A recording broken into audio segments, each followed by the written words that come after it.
पंढरपूर बाजारातील एक प्रतिष्ठित कापड व्यापारी, त्यांचं नाव मोहन देसाई होतं. त्यांचा वाडा 3 मजली होता. त्यांची परिस्थिती देखील खूप चांगली होती, पण हिशोब दिल्याशिवाय एक पैसाही खर्च न करण्याची त्यांची सवय होती. त्यांची पत्नी सुजाता रोज त्यांना सारखी खडसावत म्हणायची, पांडुरंगाला तुपाचा दिवा लावा. मोहन म्हणायचे, विठुरायाला भक्तीची भूक आहे, तुपाची नाही. पण रोज सकाळी 4 वाजता ते उठायचे आणि विठुरायाला स्नान घातल्याशिवाय पाणीही प्यायचे नाहीत. त्यांच्याकडे एक मोठी सुंदर दगडी विठ्ठलाची मूर्ती होती. ते रोज त्यांना स्नान घालायचे, चंदनाचा लेप लावायचे आणि सुक्या खडीसाखरेचा एक तुकडा अर्पण करायचे. बस एवढंच. सुजाता म्हणायची, लोक देवाला 56 नैवेद्य अर्पण करतात. मोहन हसून म्हणायचे, माझ्या विठुरायाला मधुमेह होईल. मनातल्या मनात ते कंजूस नव्हते तर भयभीत होते. लहानपणी त्यांनी दुष्काळ अनुभवला होता आणि त्यांच्या आईने भाकरीचे 4 तुकडे केले होते.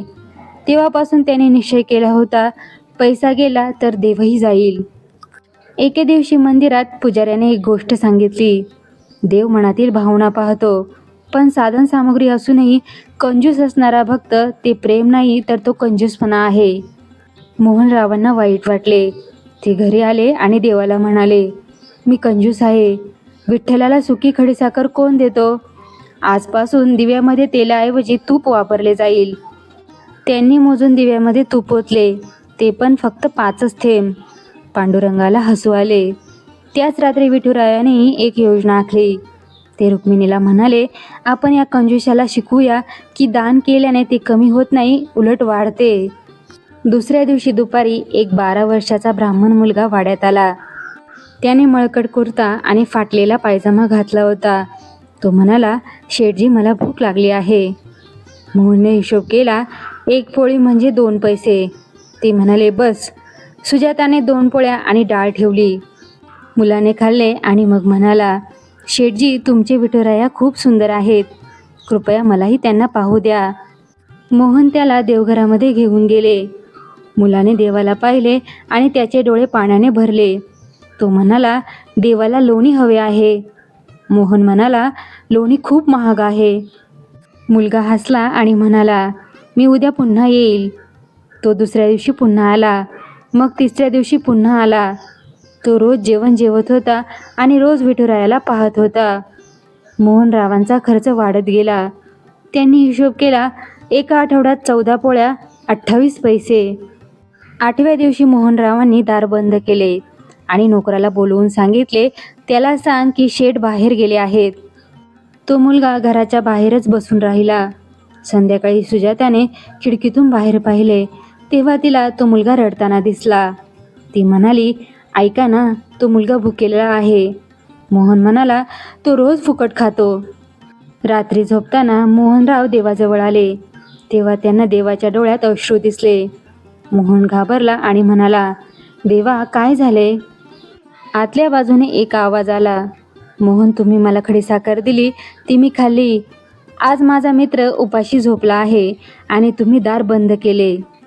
मोहनराव थक्क झाले आणि म्हणाले, तो मुलगा तुमचा मित्र होता? विठ्ठल म्हणाले, हो. तुम्ही मला किती देता आणि माझ्या नावाने आलेल्याला किती देता ते मला पाहायचे होते. तुम्ही मला तुपाचे 5 थेंब दिले आणि त्याला 1 पोळीसुद्धा दिली नाही. मोहन रडला आणि म्हणाला, देवा मी कंजूस आहे पण अप्रामाणिक नाही, मला क्षमा करा. विठुराया म्हणाले, काही हरकत नाही.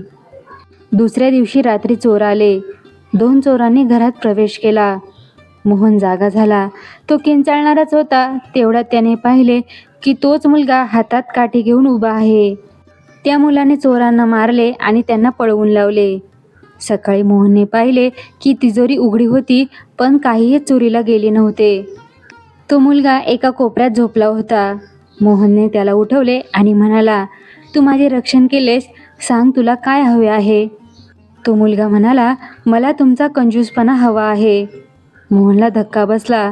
हे काय मागत आहेस? तो मुलगा म्हणाला, हो, तुम्ही पैसे वाचवा, मी तुमची भीती वाचवीन. आजपासून तुम्ही दररोज 100 लोकांना जेवण द्याल, तेही माझ्या नावाने. मोहनरावांचे हातपाय गारठले होते. 100 माणसे म्हणजे दिवाळखोरी. ते म्हणाले, देवा माझी लूट होईल. तो मुलगा हसला आणि म्हणाला, तुमची लूट होणार नाही, तुम्ही वाचाल. आणि तो दिसेनासा झाला.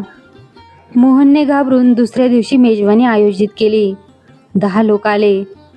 सुजाता म्हणाली, आणखी करा. 20 जण आले. महिनाभर दररोज 50 जण. हिशोब चुकायला लागला. हिशोबनीस म्हणाला, साहेब तोटा झाला आहे. मोहनरावांनी आपली तिजोरी उघडली आणि पाहिले की जेवढे जास्त वाटप करत होते तेवढ्या धान्याच्या गोण्या रिकाम्या होत होत्या. एके दिवशी एक श्रीमंत व्यापारी आला आणि म्हणाला, मोहनराव, तुमची कीर्ती वाढली आहे. लोक म्हणतात की विठ्ठल स्वतः तुमच्या घरी जेवतात, त्यामुळे मला एक वाटा द्या. मोहनरावांनी त्यांना वाटा दिला आणि व्यवसाय दुप्पट झाला. 6 महिन्यांच्या आत वाड्यासमोर एक धर्मशाळा बांधली गेली. तिचे नाव विठाई धर्मशाळा ठेवण्यात आले. आता जेव्हा मोहन अन्नदान करत तेव्हा ते 56 नव्हे तर 108 करत असत. तुपाचे दिवे नव्हे तर तुपाच्या नद्याच. पण आता ते हिशोब करत नसत. लोक विचारायचे, शेठजी तुम्ही तुमचा कंजूसपणा कसा सोडला? ते हसून म्हणायचे, विठ्ठलाने कंजूसपणा काढून घेतला आहे. आता मी खर्च करतो आणि ते परतफेड करतात. म्हातारपणी मोहन आजारी पडले. डॉक्टर म्हणाले, जगणे कठीण आहे. सुजाता रडली. मोहनरावांनी म्हटले, देवा आता हिशोब कर. मी तुला आयुष्यभर साखर दिली आणि तू मला महाल दिलास. मी कंजूस होतो पण तू उदार निघालास.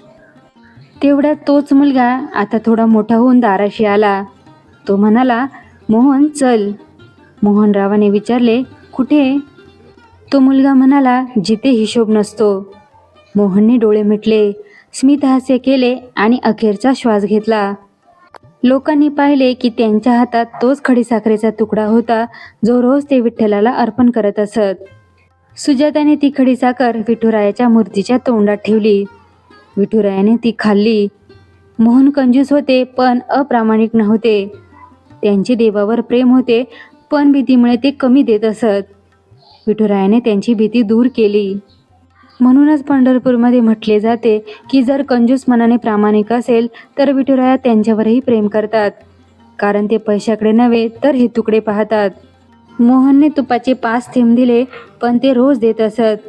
त्या 5 थेंबांचे महासागर झाले आणि जेव्हा विठ्ठलाने मागितले तेव्हा त्यांनी आपली सर्वात मौल्यवान वस्तू दिली, तो म्हणजे आपला कंजूसपणा. तेव्हाच मोहन शेठ भक्त मोहनमध्ये रूपांतरित झाले.